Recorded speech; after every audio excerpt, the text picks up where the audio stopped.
ಕುಮಾರಸ್ವಾಮಿ ಅವರು ಅವರು ಮಾಜಿ ಮುಖ್ಯಮಂತ್ರಿಗಳು, ಬಹಳ ಹಿರಿಯರು. ಅವರು ಹೇಳಿದ್ದ ಮಾತುಗಳು ಏನಿದ್ದಾವೆ ಅದನ್ನ ನಿಮ್ಮ ಪರಿಶೀಲನೆಗೆ, ನಿಮ್ಮ ತಿಳುವಳಿಕೆಗೆ ಬಿಡ್ತೀನಿ.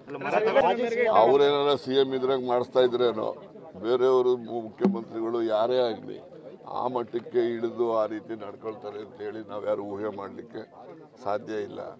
ಅದು ಬಹಳ ಬಾಲಿಶವಾದಂತಹ ಅಭಿಪ್ರಾಯ ಅವರು ವ್ಯಕ್ತಪಡಿಸಿದ್ದಾರೆ. ಅದು ಅವ್ರಿಗೆ ಸೇರಿದಂಥದ್ದು. ಅವ್ರು ಯಾರು ಪರ ಮಾತಾಡ್ತಾರೋ, ಯಾರು ವಿರುದ್ಧ ಮಾತಾಡ್ತಾರೋ. ಈಗ ನಿಮ್ಗೆ ಹೇಳಬೇಕು ಅಂತ ಹೇಳಿದ್ರೆ, ಅಲ್ಲ ರೀ, ಇದೇ ದೇವೇಗೌಡರು, ಇದೇ ಕುಮಾರಸ್ವಾಮಿ, ಇದೇ ರೇವಣ್ಣ ಯಾರ್ಯಾರನ್ನ ಹೆಂಗೆ ಯಾವ್ಯಾವ ಸಂದರ್ಭದಲ್ಲಿ ಟೀಕೆ ಮಾಡಿದಾರೆ, ಆ ಟೀಕೆಗಳೆಲ್ಲ ನಿಮ್ಮ ಯೂಟ್ಯೂಬಲ್ಲೇ ಸಿಗ್ತವೆ, ನೋಡ್ಕೊಂಡು ನಾವ್ಯಾಕೆ ಹೇಳಕ್ ಹೋಗ್ಬೇಕು. ನೋಡಿ, ನಾನು ಯಾವುದೇ ರಾಜಕಾರಣದ ಪರ ವಿರುದ್ಧ ಅಥವಾ ಯಾರು ಹೇಳ್ಕೊಟ್ಟು ಹೇಳಿಸ್ತಾರೆ ಆ ಥರ ಅಲ್ಲ. ಡಿಸಿಎಂ 3 ಜನ ಮಾಡಿದ್ರೆ ಮುಂದೆ ಬರೋ ಲೋಕಸಭಾ ಚುನಾವಣೆಗೆ ಸಹಾಯ ಆಗ್ತದೆ ಅಂತಕ್ಕಂಥ ದೃಷ್ಟಿಯಿಂದ ನಾನು ಹೇಳಿರ್ತಕ್ಕಂಥದ್ದು. ಅದು ಮಾಡೋದು ಬಿಡೋದು ನಾನು ಹೇಳ್ದಾಕ್ಷಣಕ್ಕೆ ಆಗ್ಬಿಡುತ್ತೆ ಅಂತನೂ ಅಲ್ಲ. ನಾನು ಹೈಕಮಾಂಡ್ನವ್ರ ಗಮನಕ್ಕೆ ಅವರು ಮನವಿ ಮಾಡಿದ್ದೇನೆ. ತೀರ್ಮಾನ ಅಂತಿಮವಾಗಿ ಅವರೇ ತಾನೇ ಮಾಡೋರು ಅಂತಾನೆ ಇದೆ. ಈಗ ನೋಡಿ, ಮೊನ್ನೆ 3 ರಾಜ್ಯದಲ್ಲಿ ಬಿಜೆಪಿ ಮುಖ್ಯಮಂತ್ರಿಗಳು ಬಂದರು. ಛತ್ತೀಸ್ಗಢದಲ್ಲಿ, ಮಧ್ಯಪ್ರದೇಶದಲ್ಲಿ, ರಾಜಸ್ಥಾನದಲ್ಲಿ. 3 ರಾಜ್ಯದಲ್ಲೂ ಕೂಡ ಉಪಮುಖ್ಯಮಂತ್ರಿಗಳನ್ನು 3 ಜನ ಅವರು ಮಾಡಿದ್ದಾರೆ ಅಲ್ಲಿ. ಅದರಿಂದ ನಮ್ಮಲ್ಲೂ ಮಾಡೋದು ಸೂಕ್ತ ಅಂತ ಸಲಹೆ ಅಷ್ಟೇ. ಅದು ಕಾಕತಾಳೀಯ ಅಷ್ಟೇ. ಪ್ರತಿಯೊಂದು ಪೊಲೀಸ್ ಸ್ಟೇಷನಲ್ಲಿ ಲಾಂಗ್ ಪೆಂಡಿಂಗ್ ಕೇಸಸ್ ಅಂತೇಳಿ ಒಂದು ರಿಜಿಸ್ಟರ್ ಬರೆದು ಅದರಲ್ಲಿ ಹಾಕ್ಬಿಡ್ತಾರೆ. ಅದನ್ನ ತಿರ್ಗಿ ಯಾರು ನೋಡೋದಿಲ್ಲ.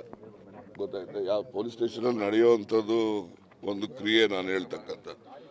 ಅಲ್ಲಿ ಸೇರಿದಾಗ ಆ ಕೇಸಸ್ನ ಯಾಕೆ ಇಟ್ಕೊಂಡಿದ್ದೀರಿ ಅಂತೇಳಿ ಅವ್ರ ಹೈಯರ್ ಆಫೀಸರ್ಸು ಅವರು ಇವರು ಅಲ್ಲಿ ಬೆಂಗಳೂರಲ್ಲಿ ಮಂತ್ಲಿ ಮೀಟಿಂಗ್ನಲ್ಲಿ SP ಗಳೆಲ್ಲ ಹೋಗ್ತಾರೆ. ಅಲ್ಲಿ ಕೇಳ್ತಾರೆ, ಲಾಂಗ್ ಪೆಂಡಿಂಗ್ ಕೇಸಸ್ಸಲ್ಲಿ ಎಷ್ಟಿದ್ದಾವೆ, ಅವೇನು ಮಾಡಿದ್ದೀರಿ ಅಂತ ಕೇಳ್ತಾ ಇರ್ತಾರೆ. ಹಾಗಾಗಿ ಈ ಥರ ಕೇಸಸ್ಗಳನ್ನ ಅದು ರಿಓಪನ್ ಆಗಿ ಬಂದಿರ್ಬೋದು ಅಷ್ಟೇ. ಈಗ 20 ವರ್ಷದಿಂದ ಯಾಕೆ ಇಟ್ಕೊಂಡಿದೆಯಾ ಅಂತ ಕೇಳ್ತಾರೆ ಅಂತೇಳಿ ಅಲ್ಲಿ ಸ್ಟೇಷನಲ್ಲಿರೋ ಸ್ಟೇಷನ್ ಹೌಸ್ ಆಫೀಸರು ಅವರು ಅದನ್ನು ಕ್ರಮ ತಗೊಳ್ಳೋವಂಥ ಪ್ರಯತ್ನ ಮಾಡಿರ್ಬೋದು.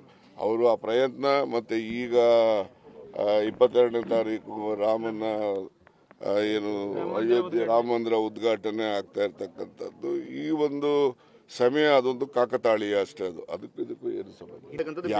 ಹಿಂದೂಗಳ್ರಿ, ನಾವೇನು ಹಿಂದೂ ಅಲ್ವೇ, ನಡೀರಿ ನೀವು ಸರಿಗೆ ಆಯ್ತು ಮಾಡಿ. ಈಗ ನೋಡಿ, ರಾಜಕಾರಣ ಮಾಡಲಿಕ್ಕೆ ಏನಾದ್ರು ಒಂದು ಇಶ್ಯೂಸ್ ಬೇಕು.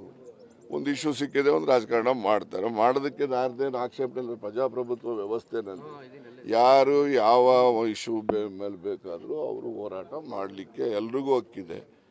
ಮಾಡಲಿ, ಸಂತೋಷ. ಅದ್ರದ್ದೇನು ತಪ್ಪೇನಿಲ್ಲ. ಅವರೇನಾದರೂ ಹೇಳ್ತಕ್ಕಂಥದ್ರಲ್ಲಿ ಸತ್ಯಾಂಶಗಳಿದ್ದರೆ, ನಾವೇನಾದ್ರು ತಪ್ಪು ಮಾಡಿದ್ರೆ ಅದನ್ನು ನಾವು ತಿದ್ದುಕೊಳ್ತೀವಿ.